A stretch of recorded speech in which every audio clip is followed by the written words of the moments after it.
RH28, Raymond Adpas. Laki Raymond. Elaine, Mayor, nanindigan si Senador Rodante Marcoleta na dapat lang tanggapin ng Department of Justice sa Witness Protection Program ang mag-asawang Curly at Sara Diskaya. Sa budget deliberation ng Senate Committee on Finance sa budget ng DOJ, sinita ni Marcoleta ang mga opisyal ng ahensya kung ano na ang status ng aplikasyon ng mag-asawang Diskaya sa WPP. Paniwala ng senador ay wala sa batas ang iginigit dati ni ngayon ay Ombudsman Boying Rimulya na restitution o pagbabalik sa perang kinulimbat na pinaninindigan ng DOJ. Iginit ni Marcoleta na sina Diskaya lamang ang matapang na nagpangalan sa 17 congressmen na sangkot umano sa mga anomalya sa flood control project. Sila din lang sa mga testigo ang nagpangalan kina dating House Speaker Martin Romualdez at dating Ako Bicol Party List Representative Saldico. Duda nito ay pinipili lamang ng DOJ kung sino ang gusto nilang iproseso. Depensa naman ni OIC Secretary Frederick Vida, pinuproseso pa sila Curly at Sara Diskaya at kung anumang halaga na mabanggit ng mga ito at interesadong ibalik sa gobyerno ay tatanggapin ng DOJ. Narito si Senador Dante Marcoleta. So pinipili nyo yung gusto nyo i-process. Paano natin, sila lamang ang nakapag-identify initially ng 17 congressmen. At doon sa kanilang mga testimony, lumalabas na rin ang pangalan ni Saldico and Martin Romualdez. Ngayon, kung ayaw ninyong bigyan sila ng protection under that law, kaya siguro umayaw na sila sa ICI. So what is their status now with the DOJ? Are you insisting that they restitute? How much? How do you compute it? If I Bahagi ng pahayag ni Raymond. Senator Rodante Marcoleta, Mayor. Sinong kausap ni Senator Marcoleta? May nag-hearing ba kahapon sa Senado? Mga taga-DOJ, Mayor, DOJ. Sa budget nila. Budget hearing ng DOJ. Ayan. Oo nga naman, may punto si Senator Marcoleta. Niris na nga naman ang buhay nitong Diskaya yung buhay nila at antitindi yung mga pinangalanan pagkatapos hindi pa siya gagawing state witness.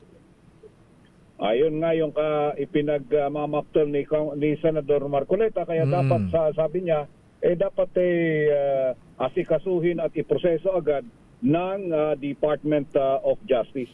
Kaya ayaw na tuloy magpa-interview si Attorney Cornelio Samaniego Diskaya sa atin eh.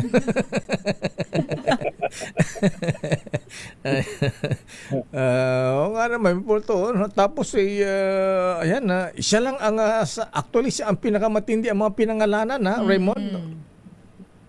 Ayun na nga yung binabanggit naman ni Senador Marcoleta kaya todo ang sita niya sa mga taga-DOJ kahapon. So anong chance na gawing isa-ilalim sa WPP si Curly Diskaya at Sara Diskaya? Malabo na ba yan? Hindi pa naman, wala pa naman ganun. Pero ang sinasabi naman ng taga-DOJ ni Yusek Bida kahapon, doon sa kanilang pag-uusap, kasi ang pinipilit naman ni Senator Marcoleta, tinatanong niya, ano ang basehan ng restitution o yung magbabalik ng pera? Sabi naman ng mga taga-DOJ, kung gusto nila magbalik ng pera kahit na anong halaga, ay tatanggapin namin.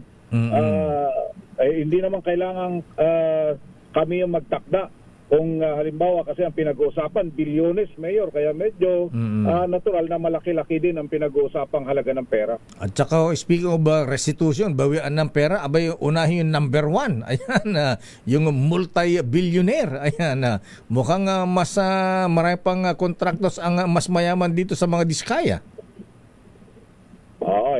Ang tawag namin doon, yung binabanggit mo kapag nag-hearing sa Senado, si Pogi. Si Pogi ba ang tawag yun doon? Si Pogi kasi di ba, kita mo yung kanyang misis. Kung misis ang tawag niya doon sa girlfriend niya na binabandera sa social media, talaga namang poging-pogi siya doon pagkatabi niya yung kanyang girlfriend. Number 2 ba o number 3? Ano? Kaya nga pogi ang tawag namin. Ganun ba? Di ba sabi niya, wala po akong Rolls Royce, pero may maganda akong misis. Yan, may isa ba nagpost ng nakatapos ng tuwalya yung Naku, nakikita mo online. Wala akong nakitang ganon. Meron. Iba yung mga nakita ko, wala nakatapis. Meron. Di lang pinadala siguro sa'yo, ha? Karat kaya sa social media yun. Ayan, parang bagong shower pa nga basa-basa pa Hindi ko nakita yun lang. Ayan, pagkatapos sabi daw after ng hearing kita nyo? Hindi ako masyadong tinanong. Proud yarn. Super Ayan, proud. Pogi pala ang tawag yun sa kanya. Ayan, ala kong Rolls Royce. Pero may private jet ako. Ay! May penthouse ako dun sa Manhattan, sa New York. Lupit dun lang. Okay. So, teka muna, Raymond. Naipasa ba yung budget ng DOJ? Kasi tatanungin din kita mamaya. Ayan, bakit nagkainitan? Ayan, di yata na-cover yung hearing ng budget ng DSWD. Abay, nagkasagot ang sinama ng IME dun sa Undersecretary ng DSWD si Yusek Lopez. Na high blood ama ng IME dun. Kumisan yun ang hirap dito, Mayor, kasi kung minsan sabay-sabay na sabay itong mga budget deliberation. Ganun ba? Kailangan medyo kumisan lagari. Pag lalagari mo gano'n, pagtalikod mo sa kabila, meron palang nangyayari na iba. Laging dapat kuminsan kaya ginagawa namin dito, nagkahati-hati. At least para may mag-guide kung sakaling ano man ang nangyari doon sa kabila. Kung anong malaki issue doon sa kabila. Dito, lalo sa ngayon. Ayan.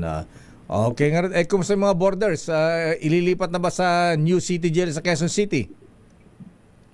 Ay wala pang decision dahil hindi pa nga nagmi-meeting yung komite dahil nga wala pang hearing at baka next ang sabi ni Senator o Senate President Tito Soto, kung makabalik sila ng sesyon sa November 10 ay formally ay install muli si Senator Ping Lacson bilang chairman ng komite at nasa kanya nang mag-schedule kung kailan niya gusto na magpa-schedule ng hearing, Mayor. Okay. Okay nga, Rod. Maraming salamat, Raymond. Sa araw na ito, Mayor, ang budget deliberation ay nakafocus naman sa budget ng Department of Labor and Employment at ng DICT. Ito si RH28, Raymond at Paz para sa DZRH. Una sa Pilipinas, una sa Pilipino.